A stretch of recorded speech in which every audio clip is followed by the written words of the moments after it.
Hey, hello, my friend. I pray that this finds you well from wherever and whenever you're tuning in. And today I want to share with you three must haves, three elements or components that I believe have to be present for true gratitude to take place. The first one is acknowledgement. In other words, we need not only to be aware, but also to acknowledge the good in our lives, the blessings and the benefits that we enjoy. You and I woke up this morning.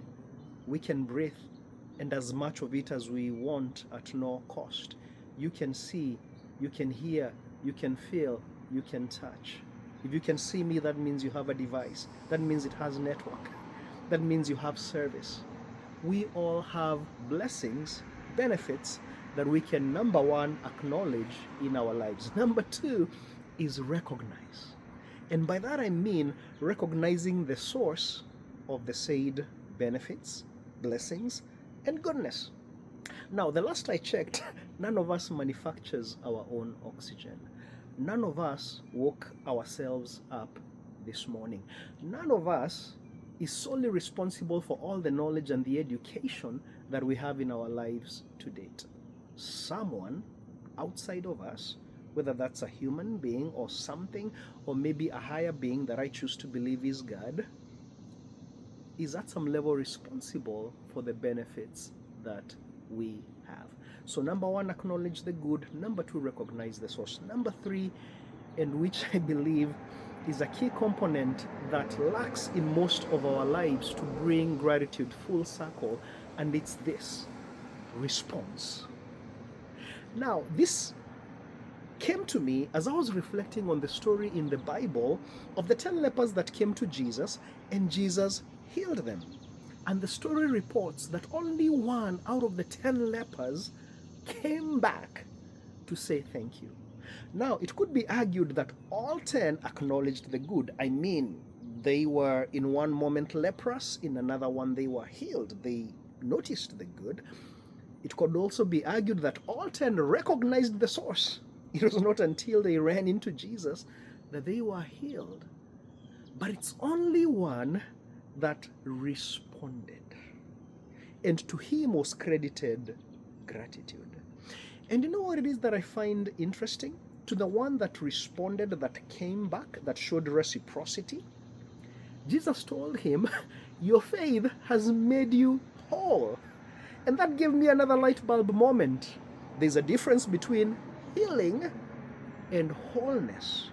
All 10 received healing, but to the one that responded and came back to say thank you, to him was credited wholeness.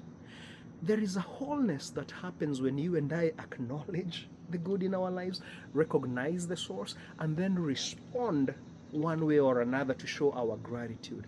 A wholeness where we get connected to a sense of abundance, of the good that's already present in our lives. That sense opens up the world for us in terms of our perspective and attitude and optimism for life, and we show up differently. We are more creative. We see opportunities. It affects how we connect and how we relate with others. Research has showed that people who are truly grateful experience well-being across the board, mentally, emotionally, physically, socially. Wholeness, actually gratitude, another kind of wholeness it brings is that gratitude builds upon gratitude. It begets more gratitude. The more you notice the good in your life and you're grateful for it, then the more good you notice, and it becomes an upward spiral. But you know what I think is the best benefit in terms of wholeness that gratitude brings? It's connecting you to the source. Allow me to ask you a question. Who are you more prone to do good for? The person that is truly grateful or the person that takes you for granted? I believe it's the same. When we connect with the source, who I believe is God, it has a way of opening ourselves up to experience and receive even more of His abundance. So, my friend, we are all looking for a sense of wholeness in our lives, right? All of us have received. That's not the issue. We are alive today. I listed some benefits earlier on. All of us have received something. But could it be that the wholeness maybe we are failing to realize is the result of a lack of more gratitude? So, my friend, allow me to finish by encouraging you and telling you that gratitude is not just a feeling, but it becomes something very, very powerful when it becomes an intentional, consistent practice on your part and my part. And it's a learned habit, it's a learned skill that can be developed and grown. None of us is there. All of us are on a daily journey of learning to be more gratitude. And so, right wherever you are, could you just take a minute and, in the words of the singer, count your blessings? Whether it's mentally, whether it's on a piece of paper, start listing out, start acknowledging and becoming aware of the present good in your life. Number two, would you recognize the source? Maybe that's somebody. Maybe that's your spouse that's responsible for that blessing that you wrote down. Maybe it's a parent. Maybe it's a teacher. Maybe it's your boss that gave you the interview and gave you the job. And then number three, how can you respond? Maybe it's sending them a note or calling them or just telling them, hey, thank you for taking out the trash today. It doesn't have to be big and deep, right?